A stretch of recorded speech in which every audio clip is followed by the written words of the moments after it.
Hi, this is Amber. And this is Lisa. And you're listening to Unexplained Arkansas, a new podcast that explores urban legends, mysteries, and the unsolved in the natural state. We're just two best friends discussing the unexplained in Arkansas.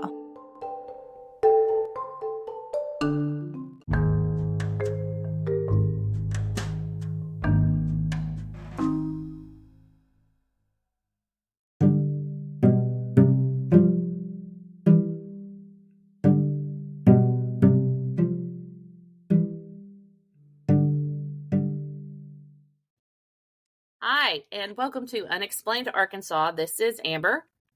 And this is Lisa. And you are listening to our 25th episode. So yay, we have really reached a pinnacle of success in the podcasting world, having 25 episodes of one podcast. Now that's some big stuff right there. I know like famous Hollywood types that now have podcasts that can't get through 7 episodes, right? So we are really kicking butt, right? We are better than Hollywood types. Yes. Yes. Yes. Yes. Yay. I'm so excited. And I am too. Very happy. Yeah. And speaking of Hollywood, we saw Ghostbusters last night. Yes, we did. We went, so I was really interested in seeing it, and so was your little Ryan. And so we finally took him, and he... which we posted on the Facebook, I believe. But yes, that is my middle son, Ryan, if anybody's wondering who that was. Yeah, he was so excited. That wasn't our little tiny boyfriend. That was my son. That was my son. That just Ryan. Took a really weird turn quickly. And moving forward. But I'm going to say something. I don't even know what to say to that, but he insisted to sit between us. He does love his Auntie Lisa. Yes, he wanted to sit right in the middle. Yes, maybe he so thought cute. He was on some kind of weird quasi date with 2 good-looking women. No, I'm kidding. Yeah. Again, weird turn. Yes. Okay. Moving forward, but the movie was good. After the movie was really good. If you're a Ghostbusters fan, I really enjoyed the Afterlife, and then I was excited about this one. Frozen. What was it? Frozen Empire, I think. Frozen Empire. It was good, and it had all the stuff. And we did like it. It had the little marshmallow men, just FYI, and the Stay Puffed Marshmallow Men. Yeah, yes. And we were talking about how they reminded us of Max, your young. Yes, my baby. Yes, that's what he looks like. He looks like a Stay Puffed Marshmallow Man. He real. Really needs that. That is a very true story. Yes, maybe that's what he should be for Halloween. Yeah. Ryan did go as a Ghostbuster about 5 years ago. Yes, it was so cute. Oh, but I guess he could go again, and then Max could be a Stay Puffed Marshmallow Man. Yeah. That's something to think about. Yeah. And now I am going to tell on you a little bit, because you said today all you could think of while watching the movie, and I will kind of say, of course, Dan Aykroyd was in the other one, and so everybody's in it that can be in it. But you said that you were feeling like you looked worse and felt worse than they're like than the old 35. Ghostbusters. Yeah, they're probably 35 years older than you. Yes, I know. So you were feeling down on yourself. Yes, there's something about being a 42-year-old mother of 3 boys that make you feel like a old decaying Ghostbuster. So yeah, like you used to be cool, but now you're just now you're just old. I did enjoy that they're in it. Anyway, it just brings me much joy. So it was good. I liked it. And I wasn't a huge fan of the Afterlife. I will be honest. Boo. I didn't like that it was set in Oklahoma. That's I so didn't weird. really love the plot. I didn't really love the character choices to lead it. And I mean, there was just a lot about it that, as a lifelong Ghostbuster fan, and I can tell you for sure I have been a lifelong fan. That was just not what I was expecting. Yeah. My favorite character is Ray Stantz. That's always been my favorite. Of course. So with this movie, it did not disappoint because they had Ray front and center this time, which I was so happy for. I love to hear any podcast that Dan Aykroyd is on. He is honestly a believer. and all of that in real life. And he loves to talk about it. Yeah. A lot. And he wrote it. I mean, this was like... Yeah, he wrote this too. He wrote the first Ghostbusters movie. If you've never seen... With the Harold Ramis. With Ramis, yes. And if you have never seen the Netflix movies that made us on Ghostbusters, that's the first one you should watch. Because that one is amazing. It's very interesting. It is. It really is. Now, I like all of them that play the Ghostbusters, but, you know, Ray, Dan Aykroyd, totally my favorite. I loved him in My Girls. I loved him in Coneheads. He's my dude. He's awesome. Yeah.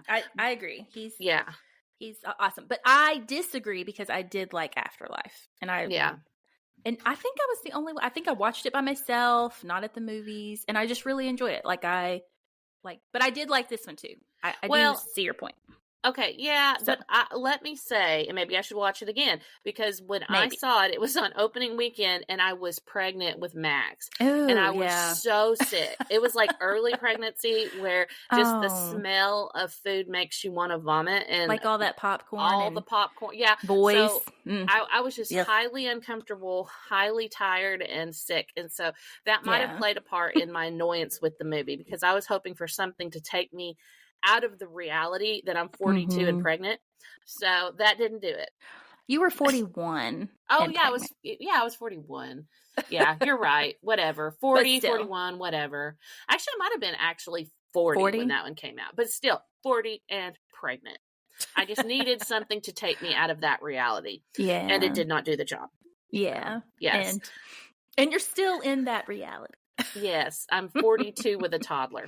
Yes. But Ghostbusters Frozen Empire, I loved it. I loved everything about it. It seemed to be more yes, it seemed to be more true to the original thought processes of the first two Ghostbusters movies. So yeah. So that's what I think, you know, whatever. Some people may disagree with me, but I like it. We're all different. We're, you know, yes. We can have our opinions. Yes. Yours is just wrong. No, I'm just kidding. Well, we both liked it. We both liked it. And if you're a Ghostbusters fan, you need to go see it. Yes, you will love it if you're a Ghostbusters fan. But one thing we can both agree on is how happy we are to be doing this podcast and being so far into it. So for our 25th episode, I love saying that, 25. Let's get into it. It's our silver anniversary. What'd you get me? I did nothing. Let's be honest. Nothing. I got you nothing. I'm like... Sounds like my husband. I know. I'm like, sorry. What did I... Yeah, today I've given you nothing. I've given you... Ooh, I sent you like that meme about the plant that looks like toes. Ugh. Yeah. That's what you get. Yeah. That was an interesting meme. That was gross. You know, I find memes all the time that I want to put on our Facebook page for our listeners, but I'm like, I don't want to over meme them. Yeah. I don't know what is the good amount of memes to include on a Facebook page. I think one a day. Yeah. Yeah, one a day might be good. One a day. When you're going into the 3, 4, 5 realm, that's too many memes. That's definitely too many. But one a day or every other day. Yeah.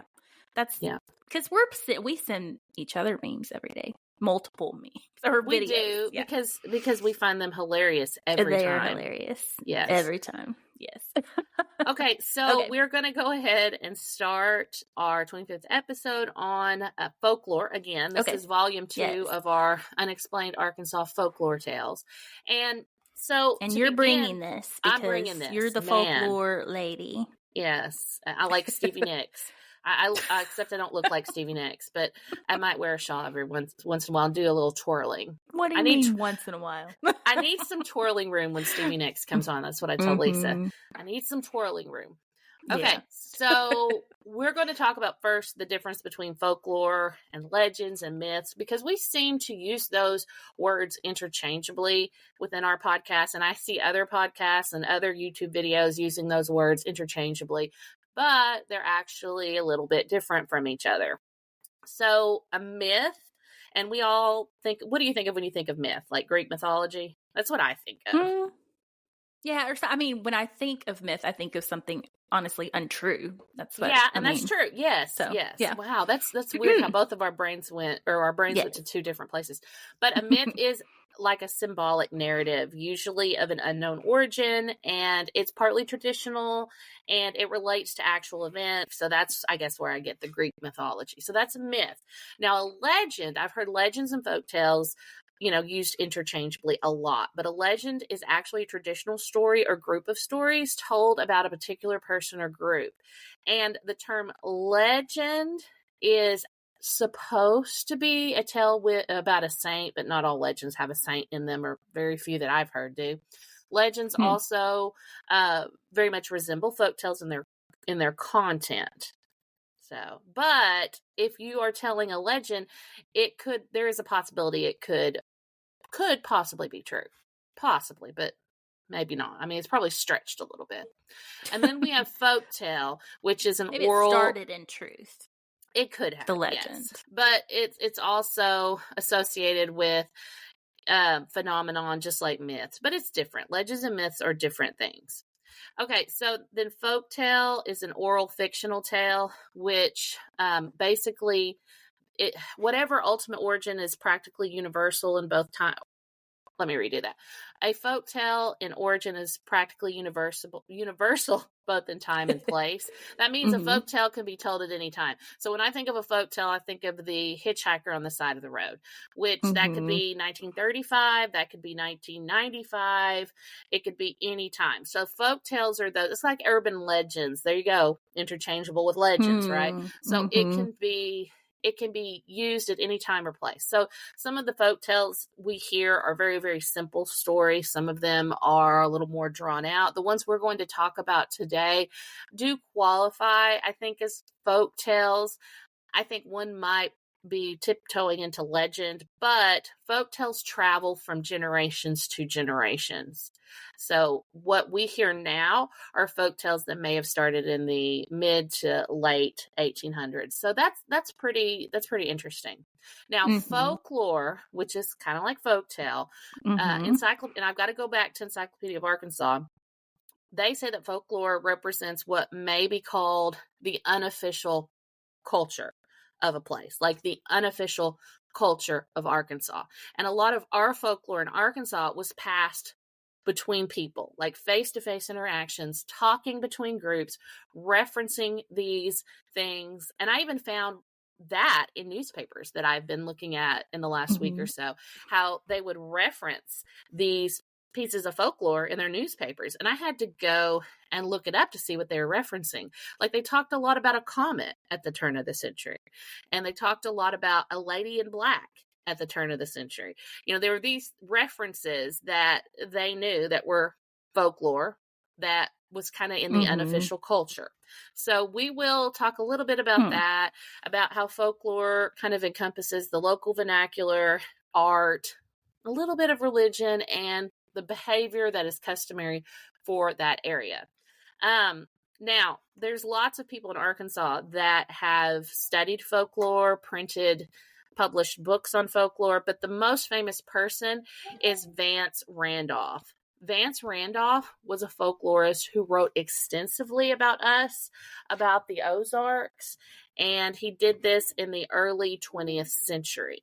Randolph was not from Arkansas originally, but he ended up marrying an Arkansan. Did you just hear my baby come in?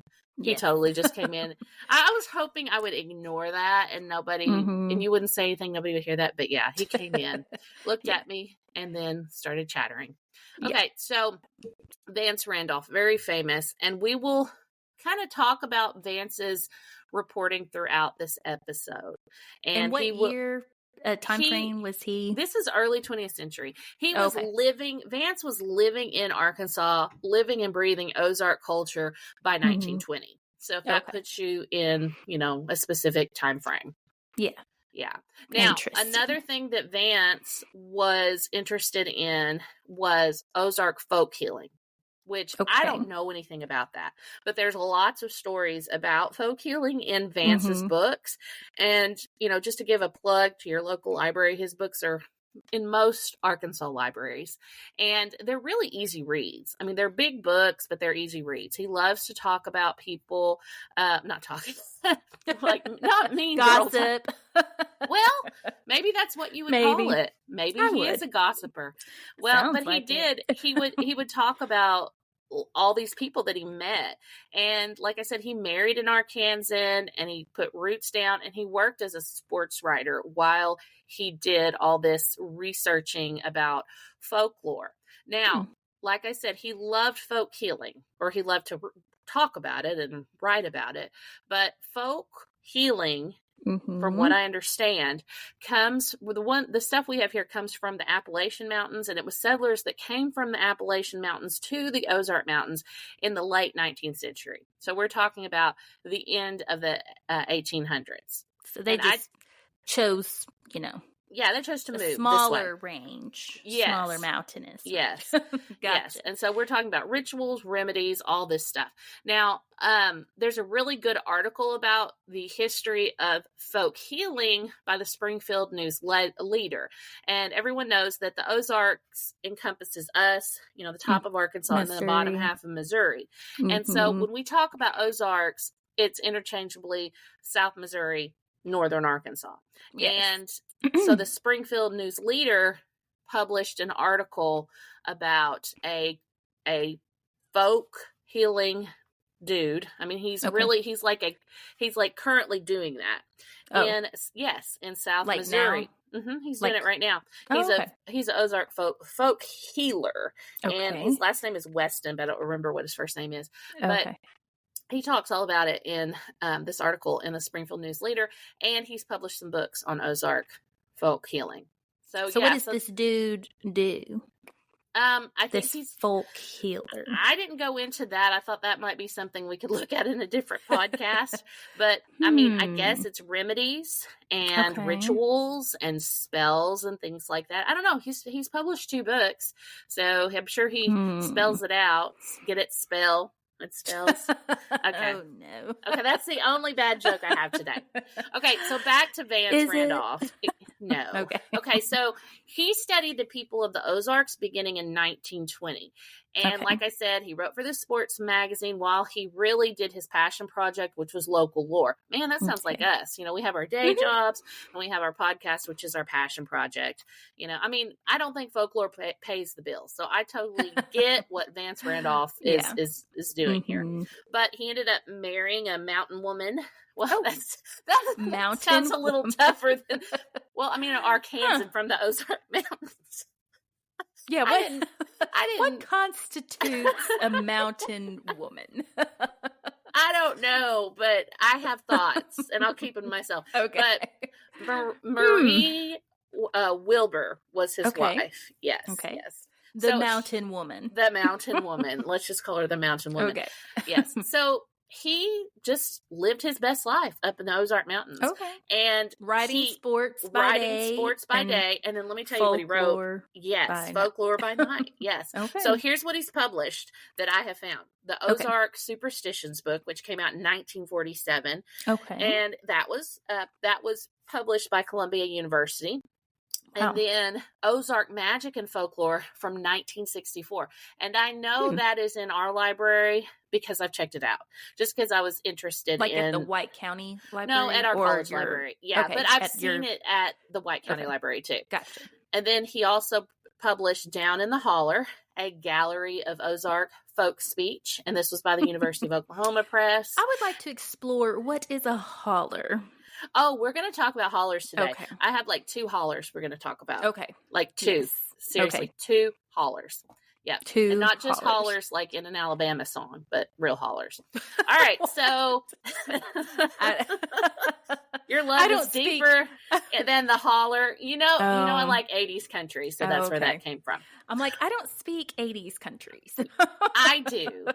Okay. I speak 80s country. Okay. All right. So he also wrote Ozark Mountain Folks in 1932 and then the Ozarks in 1931. So throughout his entire, and those weren't his major works. Those were just kind of leading up to his major works like Ozark Folk Speech and Ozark Magic and Folklore. But Vance's career is really impressive, and he was passionate about this.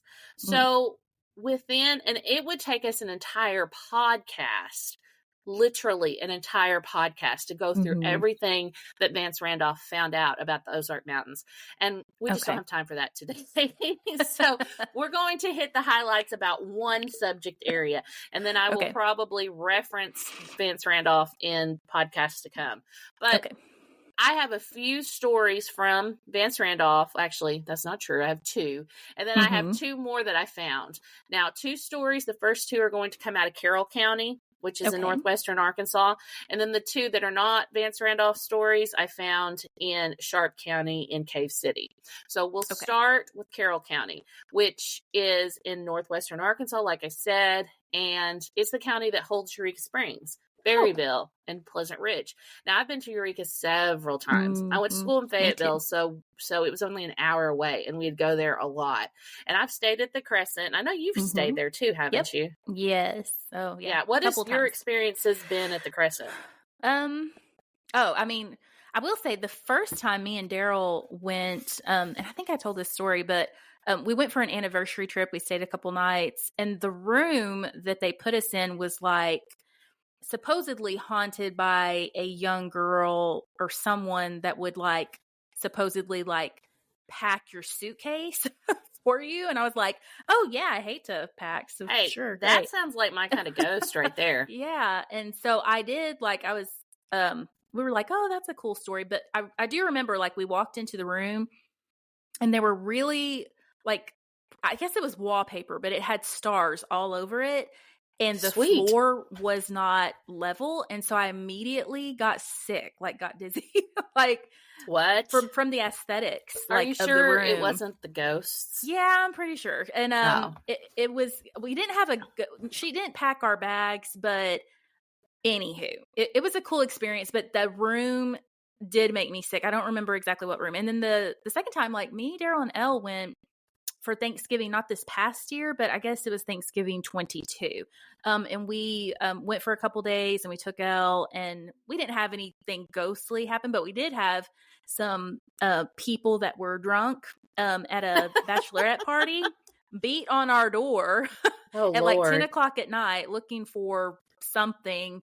And we were watching a scary movie in bed on the Netflix or something, and Daryl opened the door and she asked for it, and he just slammed the door in her face. I was like, oh my god, that sounds like Daryl. That does. I was like, oh my god, he was so mad because the way she beat on our door was like someone was dying, you know? Oh like, gosh, yeah. And she, like, answer it, somebody's about to die. And then she asked for something like stupid, like, do you have a toothbrush? She's like, do you have a plastic cup or something? You know, I don't even know. Yeah. But he just slammed the door. I love that. That is so funny. We ate in the Crystal Dining Room for Thanksgiving, and it was it was so beautiful. And then we had a couple more meals there. But we love the Crescent, and me and you, just for the listeners' pleasures, me and you are going to take a trip. We will let people know in advance, and we are going to pod from Eureka. Yeah, and I think we're taking Sherry, the one we always reference.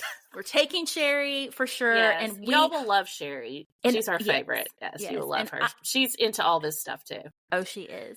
And I am going to get an exfoliating spa treatment that I heard about from a lady at church. Oh, nice. So there. Okay, goals. Well, yes. Okay, so really quickly before we keep going about this area, Eureka. Okay. I do have a ghost story. Like a real one. Yes, I do have a real one from this area. Now, Scott and I did not stay at the Crescent for our honeymoon. We were supposed to be staying at a cabin. And you remember this because I told you, I'm sure, when we got back from the honeymoon. But so this was like 18 years ago. So we stayed in this cabin and there was a gas leak.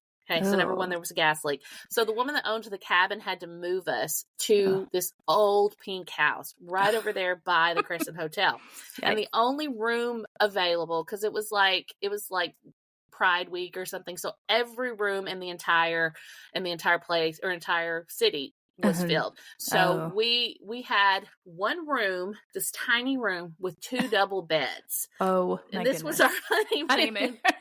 Yeah, but we had already stayed 2 days in the place with the gas leak. So I was just lucky to be alive at that point.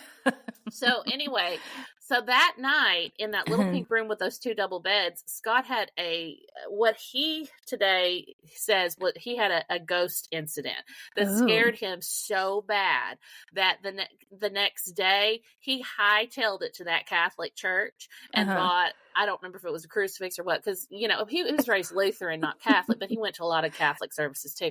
So he hightailed it down to that church the next morning, and he wore that for a month. He wore that necklace for a month. So poor Scott. Yeah, and I won't get into, because that's personal. I won't get into what happened because that might embarrass him. But we did have, I guess that is the closest thing to a ghost incident I had, and it still wasn't me. It was my husband who did not believe in ghosts at all. Yeah. So very interesting stuff. But okay, so that's Carroll County, and that was a Yes, that was a very long segue to tell you about Miss Paxton here. But Carroll County Carroll County was formed in 1833. And did you know that Carroll County was named after Charles Carroll of Maryland, the last surviving signer of the Declaration of Independence? Oh wow. True story. Yes. Hey, I think our t-shirt should say true story on the back. We say that a lot. And allegedly. True story and allegedly. Yes. Okay. So true story. That's how Carroll County got its name. So Vance Rudolph, so back to my buddy Vance, wrote about Angeline Paxton. She also went by Angie Paxton of Carroll County. Okay. Now, let me just tell you right off the bat, she did not like to be called a witch. She hated that name, and she would get mad when people called her a witch. But she did call herself a fortune teller. A fortune teller. Okay. Yes. And I had never heard about her before until I was just kind of looking for random folk tales to share with y'all. And I ran into this article written by, I think, Tom Dillard in the Democrat Gazette, and he was talking about this Paxton woman. So I started digging deeper. I did an ancestry search. I found some pictures, and she was such a cute little lady. She was very old when she passed away, but she was just precious. But she said she was a fortune teller. So let's go back. And not a witch. Oh, she did not like that name. No. So she was born Violet Angeline Stroud. I love that name. It's precious. And she came to Arkansas after the Civil War. So she wasn't born in Arkansas. She was born in Tennessee. And she married a man named James Mordecai Paxton. Wow. Not Mordecai, not Children of the Corn, but Mordecai. That's what Mordecai reminds me of. It's that's Children where you of go. the Corn. That's totally where I go. So in all these historical records and folk narratives that I found about Angeline Paxton, she was always said to not be very literate, but she had black piercing eyes, and that was like the first thing you noticed about her was her piercing black eyes, which maybe they were dark brown, and maybe she had really big pupils, and so they looked black. I don't know, but she had these really odd eyes, and I looked at the photograph of her, but it was so far away I really couldn't. I mean, I guess I can see where they get that, but you'll have to see for yourself. I'll send you the photo when this is over. But like I said, she came to the Ozarks after the Civil War. She could hardly read and write, and then she married James, right? And they lived on a mountainside. Eventually, it was called Paxton Mountain, but it was also called a couple of other things through the years, but we'll call it Paxton Mountain for now. And they named it after Jim and Angie. She was going by Angie by this time. And she was pretty well known by the time they got to their married life. She was pretty well known as a fortune teller. So according to the Carroll County Historical Society, people would travel from all around to get her readings. Kind of like Aunt Caroline Dye, the story we did a few weeks ago, or actually it's been a couple of months by now. Yeah, it's been a while. But they would travel from everywhere. In fact, I found an old article, an old newspaper clipping that talks about what she was able to do. And let's see when this was from. This was from 1909. Yeah. 1909. Wow. 1909. And yes. And it says way back in the hills, about 6 miles from Green Forest and only a few roads from nowhere. Wow. I like that. It sounds like a song. A few roads from nowhere. Probably some of that 80s country you like. Oh, yes. Yes.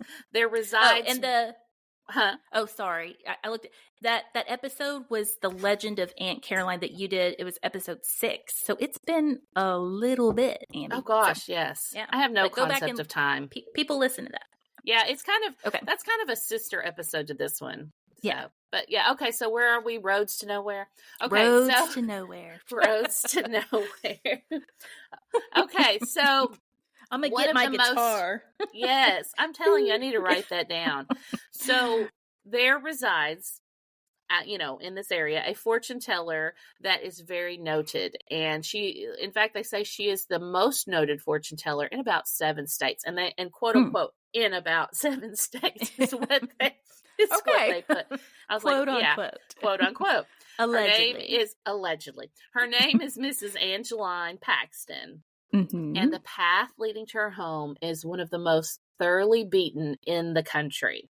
So that just sounds really fascinating to me. Yeah. And it says people of all sizes and ages daily visit her home. Why does it mention sizes?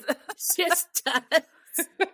I have to stop and laugh for a second. Yeah, and that's what it says. It says people of all sizes and ages daily visit her home to have their fortunes told, coming from far and near. Now, this was written in 1909, okay? So give them a little slack. All right, so crowds of... that would not float these days. No, I would personally, because I'm a lovely large lady, I would personally take offense to that, right? So we are big and beautiful. No, I am. No, Whatever. No.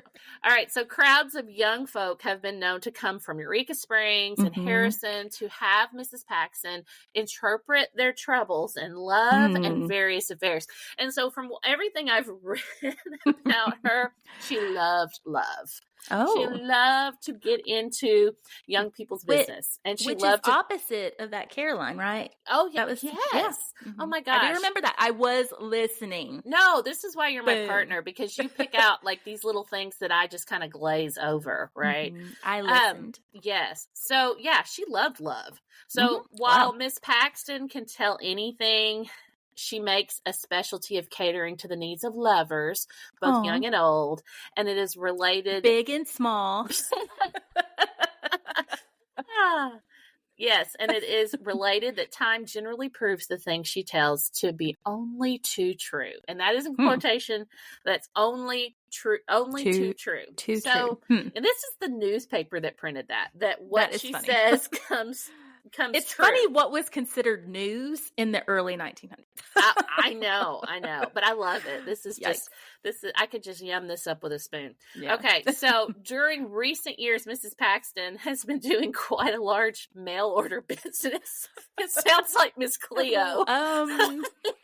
What do you mean by mail? Is that like MALE or I'm telling you, this was the 1900s version of Miss Cleo. Do you remember her from the 90s? Call Miss Cleo. Oh, on the late at night, TV. like yes, 1-800. Yes, I do. Yes, we're going to show our age. Yikes. Yes. Hey, there's a good documentary on Miss Cleo too on HBO Max. I don't think I've watched it. Oh, I need to. Fabulous. I need to. Yes. Okay. So she had her mail order business. I'm trying not to laugh. And she had requests coming in right along from people in dozens of states to have her write them foretelling the future. This is kind of like the first Tinder, like before. Oh my gosh. Okay. This is how rumors get started. You know, we have a long way to go in this episode, right? This is one of like 4 things I'm talking about. Oh gosh. We're yeah. Okay, pump them out. Okay, so recently she received one of those requests from a party in Hong Kong, China.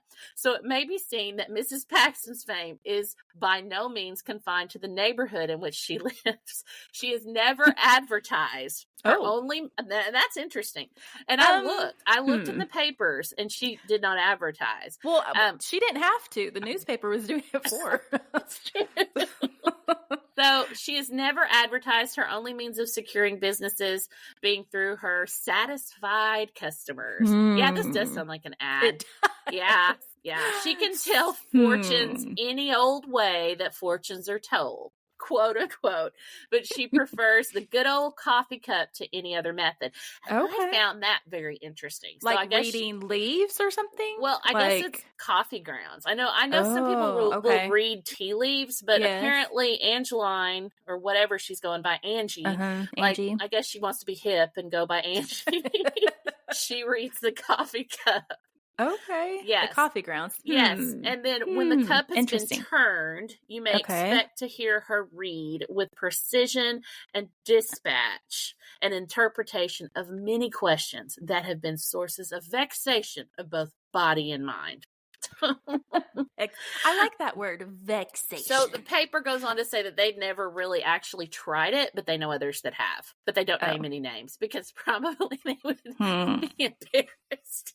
Was this kind of, because it was kind of, I think when we talked about Caroline, it was kind of like we didn't really, people didn't really want, it's like they went to her, but then they didn't want to really say to other people that they did. So I think that's the same situation here, honestly. I think it is. But like I said, she liked what she did. She liked to help people with their love lives, which is like the opposite of me. I don't like to do that. So people, like I said, we don't want to hear about their love life. Yes, do not email us about your love life. We will be like, no. Yeah. I mean, you can, but we may not answer. Oh, my baby made the cheer team. Yay. I just Congratulations. Got the text. Congratulations, Elle. Yay. Okay. Yeah. All right. So back to fortune tellers. People would reportedly travel from distant states for her readings. The Paxtons, like I said, and this is Jim and Angie, lived a secluded life atop this mountain that they ended up referring to as Paxton Mountain. Now, her husband did die, and shortly after her husband's death, Angie lost her home in a landslide. Oh my goodness. Okay, now it was on the side of the mountain, I have a real question here. Did she know it was happening? Did she not know that a landslide was coming? I mean, that's not being funny. That is just a real question. Yeah. So apparently she spent the rest of her life living with her neighbors. And that is true because I looked all this up on Ancestry, and I will put a plug in for Ancestry and newspapers.com. If y'all like what we do and you want to do what we do, get a subscription to Ancestry and newspapers.com because that's where I find the good stuff. I mean, I start with like a Google search and I start looking at what other people have talked about. And then I'm like, oh, that sounds fun. So I get on Ancestry, I get on newspaper.com, and then I find exactly what went on and I find some deeper information. So that's what I found out by doing that dig in Ancestry, because there were some records about the landslide. People were talking about it. And then a woman on genealogy.com in 2013, actually, she said Angie's house fell off the side of a mountain, quote unquote. Wow. Yeah. That's scary. I live in the side of a mountain. Yes, and there was also a little place in there called Paxton's Holler, or Paxton's Hollow, whatever you want to call it. And it doesn't talk very much about Paxton's Holler or Hollow, but it was all over there together. But Randolph called her in 1936 a clairvoyant fortune teller, and he stated, now this is him, not me, that she knew both black and white magic. Okay. Yes. Okay, yes. wait. What is the difference between black and white magic? There's a lot of difference. Okay. I'm not really sure exactly what I hate all magic, but I just don't know the difference. Okay. All right. So having said that, I really can't tell you the difference between black and white magic, except for one is good, one is not so good. So that's, yes. And I guess black magic would be like the dark arts. I don't know. Is that too Harry Potter? Heck, I don't know. I love Harry Potter, but yes. Yeah. I don't know. Yeah, that's weird. I have no idea. You don't like magic, but you love Harry Potter. I do. I love Harry Potter, but not I mean, like, I'm just magic tricks. Just magic tricks. Like, hey, I get excited and, interested in all of it. Like, I don't practice anything, don't get me wrong, but I like to read. So that's basically me. So yeah. So I love it. I think it's really cool. So her neighbors said we're going back to poor little Angie now. Her neighbors said she had the gift of second sight, which you have heard of that, right? Yes. Yes. Kind of, yes. Yes, and her neighbors also said she had the ability to commune with good spirits and evil spirits. Ooh, and okay. to understand the past and read the future. So they were building her up. Yeah. So Randolph said, and this is not what she liked to be called, but Randolph said that some people would go as far as to call her a witch, although this is not a term to be used lightly in the Ozarks even today, which is very true, because I found more information from other Ozark folklorists that would say the same thing, that calling somebody a witch it wasn't just, you don't just do that. You don't just call somebody a witch in passing in the Ozarks, right? So is it like calling them the B word? No, but a clairvoyant is a different thing. So, okay. Now, Mrs. Paxton, Angie, whatever we're calling her, she started telling fortunes at 9 years old. So this was kind of like Aunt Caroline too, right? Yeah. And she would like charge a quarter to tell somebody's fortune. Okay. Making a little money. Making a little doing money. Her thing. Yes, doing her thing. So by the time she got older, she had this rockin' business telling fortunes. Yeah. Yeah. A girl's got to do what a girl's got to do. Okay, Christina. Okay. Anyway, okay, so Behind the Ozark Hills is another great book that people need to check out. I have like a laundry list now of books on the Ozarks from this one research of this story. And this book I've never read. It's called Behind These Ozark Hills by Jesse Lewis Russell. And he wrote about growing up in the area. And he wrote about Angie Paxton. And he called her Angie. So I really think that's what she went by. She preferred. Yes. Her full name, like I said, was Violet Angeline, which is precious. But I think she liked Angie. But he says that she could have capitalized even more on her, what he called prowess as a fortune teller. He said she probably could have amassed a fortune. So undoubtedly, she was pretty good at it. Yeah. Whether you believe in that stuff or not, she had a lot of people that believed in what she did. Yeah. It's interesting. Yes. But instead, she chose to seclude herself on a mountainside and never come down. And people until her house did. Oh my gosh, Lisa, that's terrible. Oh Lord. I mean, she wasn't in it when it happened, she wasn't in it apparently, because she lived long after her house. I was about to say, you're not going to say she's still alive. Dude, she would be like, oh gosh, how old would she be? Very old. Yes. A lot of age. A lot of age. Yes. Okay. So he said, now this is according to Jesse. He said that she communed with nature. Okay. And that she preferred to be in nature than with a bunch of people. And I totally get that. I'm totally with you, Angie. Yeah. Yeah. And I like nature. Yeah, I mean, no, you don't. I do too. What nature do you like? I mean, I don't want to camp in it. I don't want to sleep in it overnight, but I do like nature. I like to hike and I like to walk. I spent 45 minutes out in nature today. Did you? Girlfriend? No, you didn't. I was busy today. But yeah. You're supposed to be doing your cardio. That's true. That's a different discussion. That's guys. true. But anyway. Because I have a Washington trip and an El Salvador and Guatemala trip coming up. So I've got to do some cardio because there's a lot of walking that I'm going to have to do. Okay, so back to Angie. She was just good at what she did, and she called herself kind of a sidekick to Cupid. Yeah, I could probably go to Cupid. Yes, I could probably go on and on about Angie because she just led a very interesting life, and I did find pictures of her, or a picture, not pictures, but I did find a picture of her, and by all accounts, it is her, because there were several people that had shared the picture and said this is her. So I don't know. Angie and her coffee cup readings. We'll see. Love it. We'll see what people think. So so that's the first one. That is the first one. And I know I could have probably had an entire episode on her. I was about to say, time to wrap up. No. Keep on going. Yes. Okay. So the next folk tale is the Lick Branch Witch. And this was a really short one. Lick Branch Witch. Okay. Golly, that's a tongue twister. That is. People back in the day loved to use the word lick. Have you noticed that? I don't like that word. It sounds gross. I'm always telling Paris, quit licking, Paris. Okay, so this was the Lick Branch Witch. That's a mouthful. Mm-hmm. Let me back up and say there is another folklorist, which actually he was more of a geologist than a folklorist, but his name was Henry Rowe Schoolcraft, which is a pretty cool name. He explored the Ozarks in the the early 1800s, we'll just say. The 18 teens.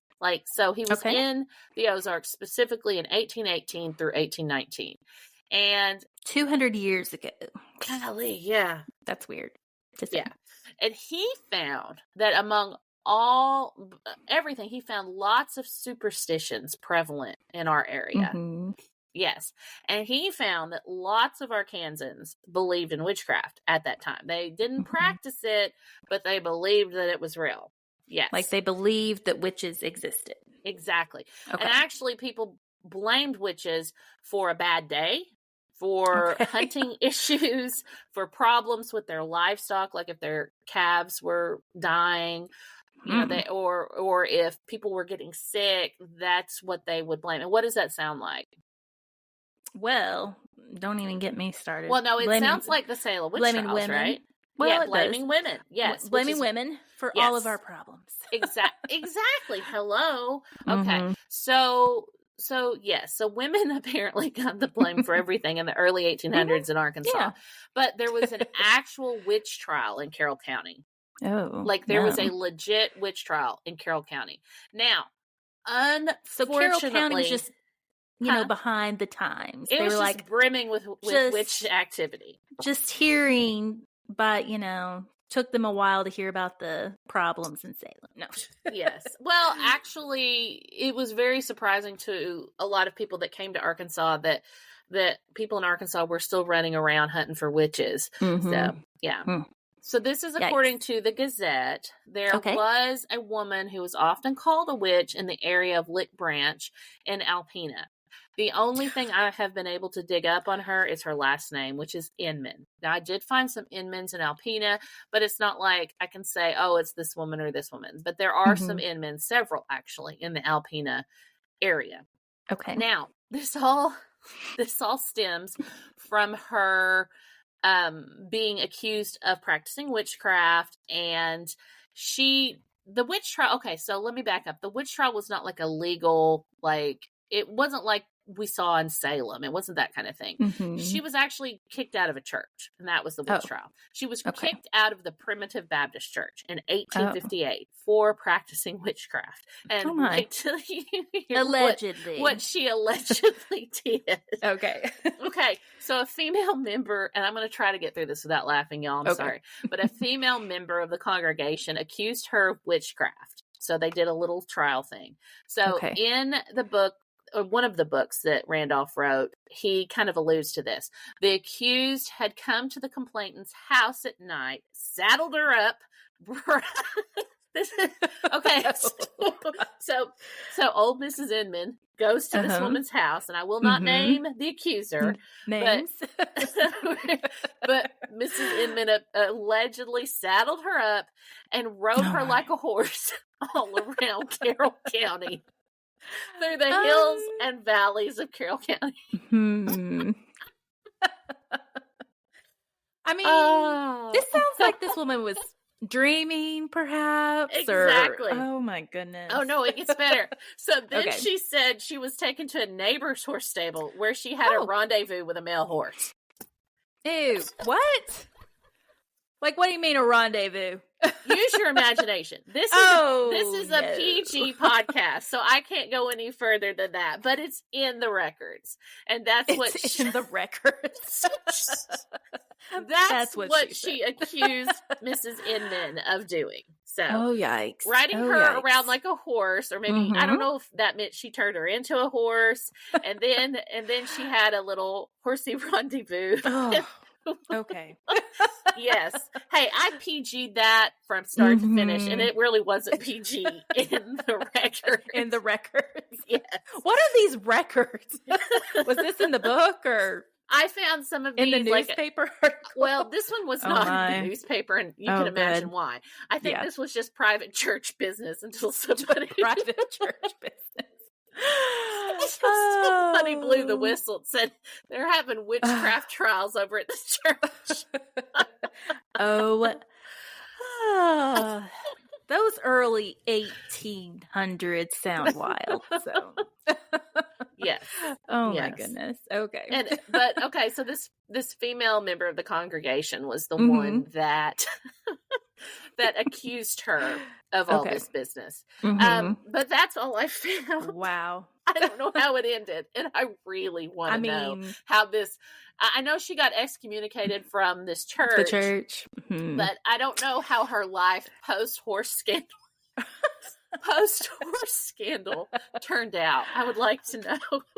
If anyone knows, message Amber specifically. Yes, and if I do find out the end of this, this horse tale, I will It's not a pun. Yes. And see, I told you it was coming up with a quick one after the Angie. So yeah, that's it.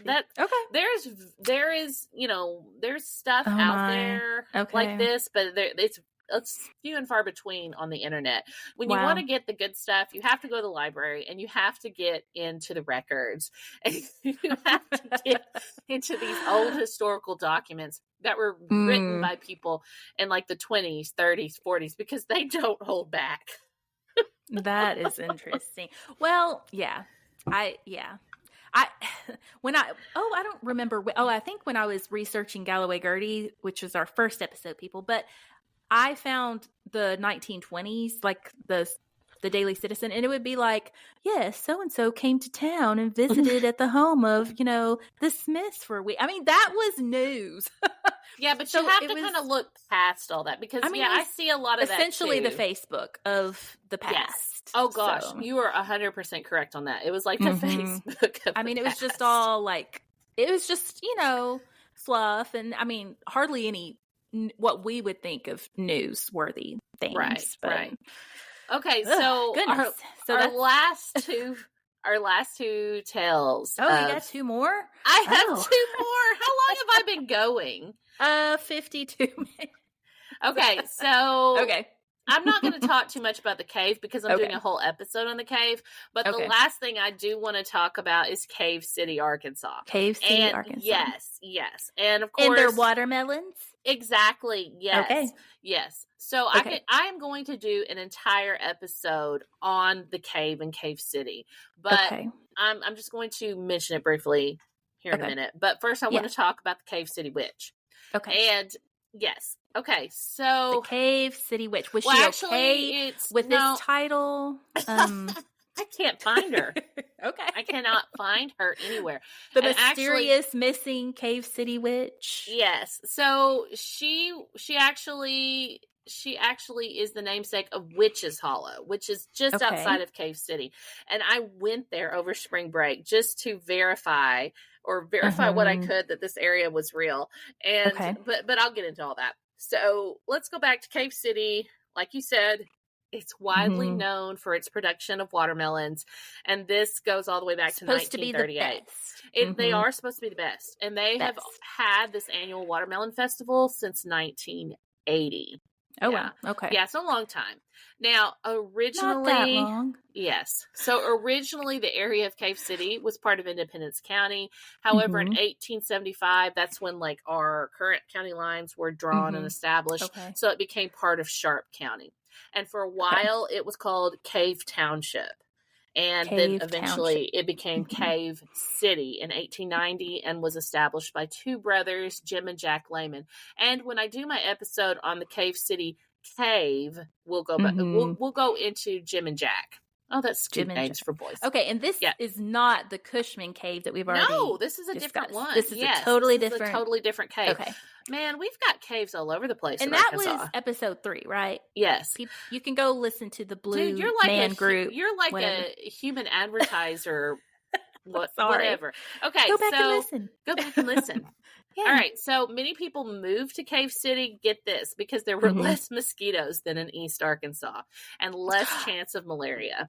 Oh, well, I have a best friend, Amanda, that's from Hoxie, and her mosquito stories are legendary. Yes, there are legendary mosquitoes in East Arkansas. True story.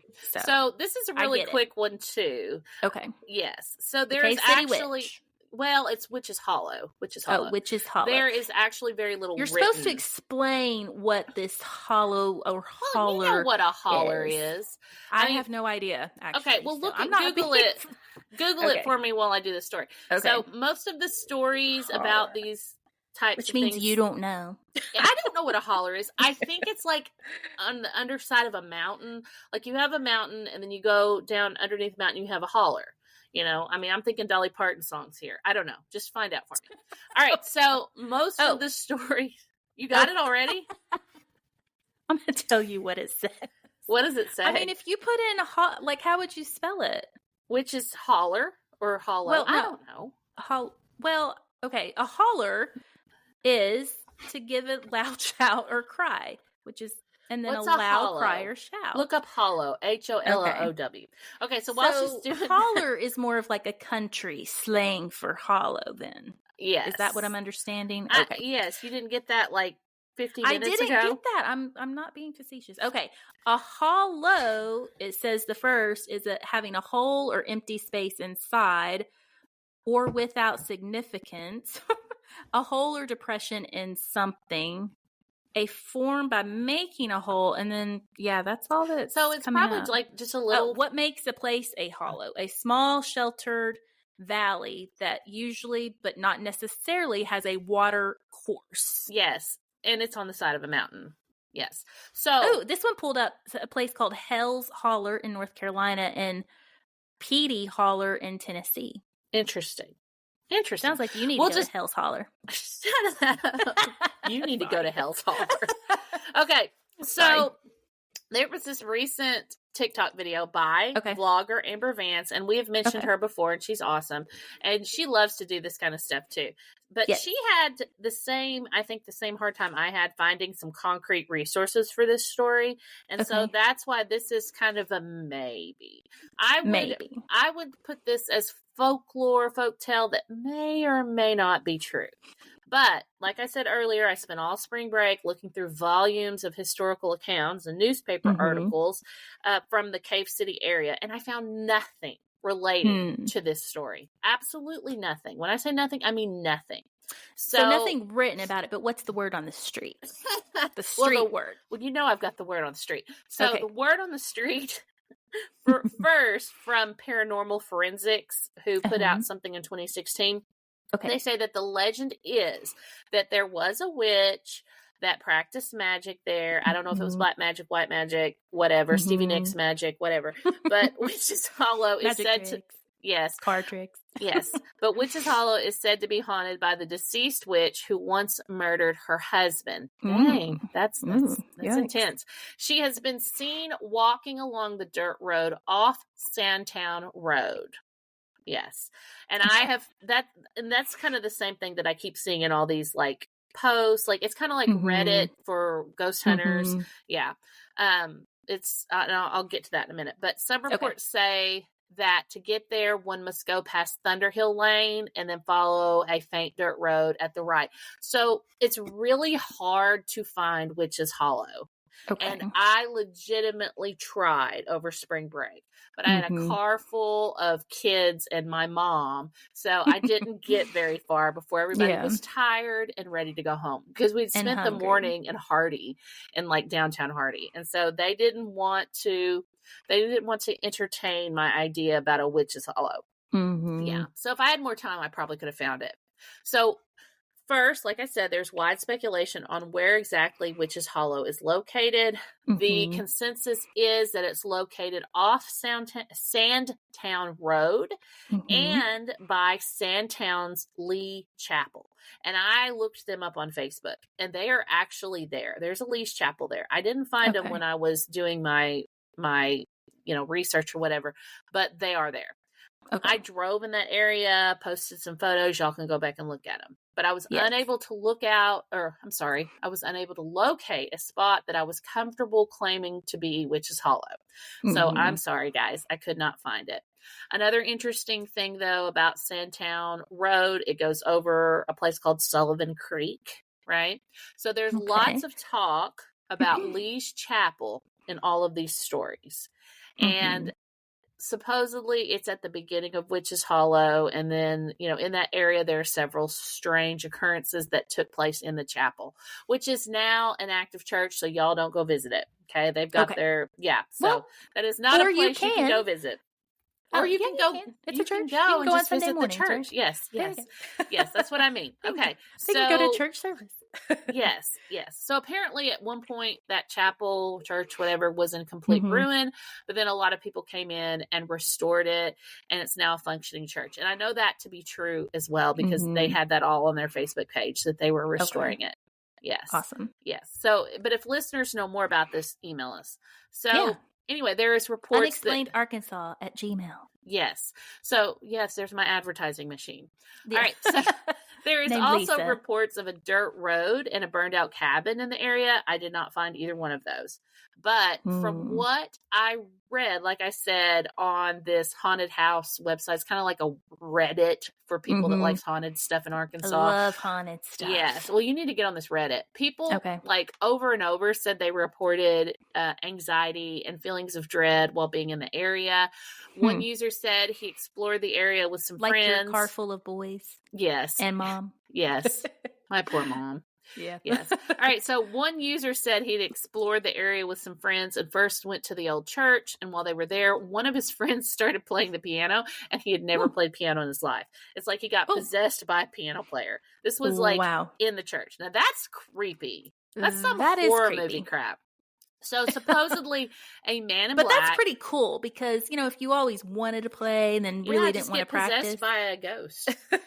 Yes. That's crazy. Yes. So supposedly a man in black that was not Johnny Cash was beside him. The same, so the same poster said that they saw like a reflection in their vehicle mirrors when they were running out of there. Yeah. And he said, and I quote, that going there would forever change your life. So that's, that's deep. That's pretty deep. That is deep. That's crazy. So apparently if you find the church, you are close to Witch's Hollow. Okay. Yes. So if anybody listening knows this, for sure, let us know.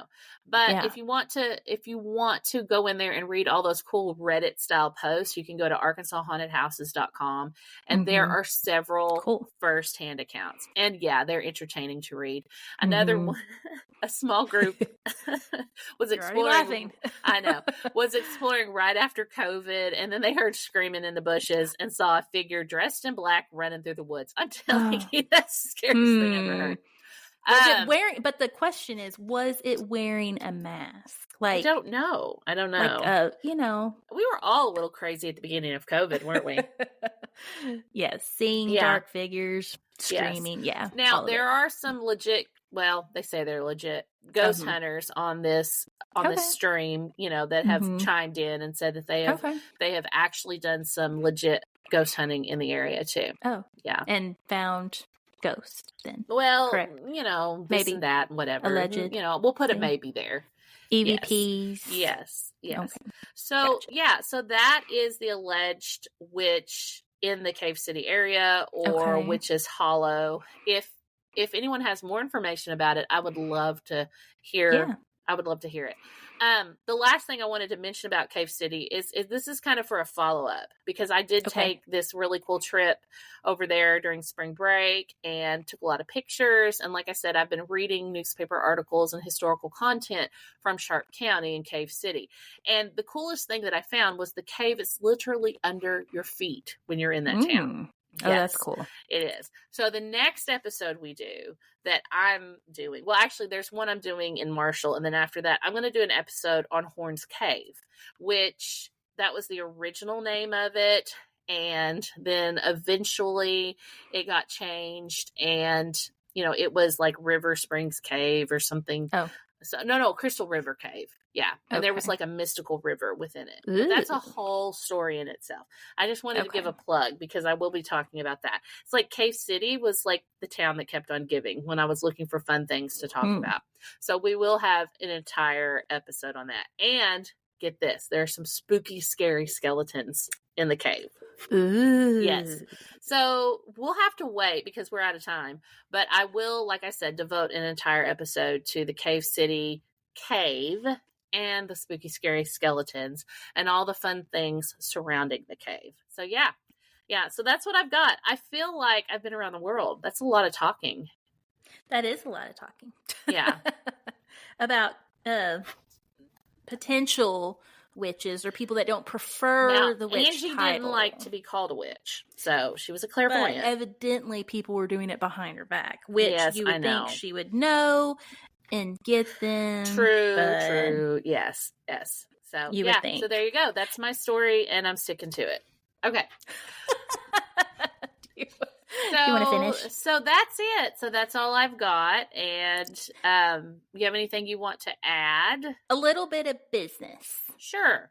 Just a little bit of business. So the business is, please go in and follow and share everything like we YouTube? have been. Yes, YouTube. We are on the work. YouTube. Yes. Well, it's new. It's a week old. So we are a week old on the YouTube. But however you listen, if you don't care to go in and share, we're growing by leaps and bounds and we are so excited. But yeah, and go in and rate. And that's how you can support us. And then also we love to hear from everybody. So reach out. Yes, definitely. Just don't call us witches. Oh my gosh. Okay. Yes, please don't. You can call Amber that. Yeah, whatever. Or you can call me Stevie Nicks, whatever. So anyway. Okay, so that's all I've got. All right. So we will holler at y'all later. We will holler at y'all later. Like the actual definition and not hollow. Exactly. At you later. All right. See you later. Okay. Bye. Bye.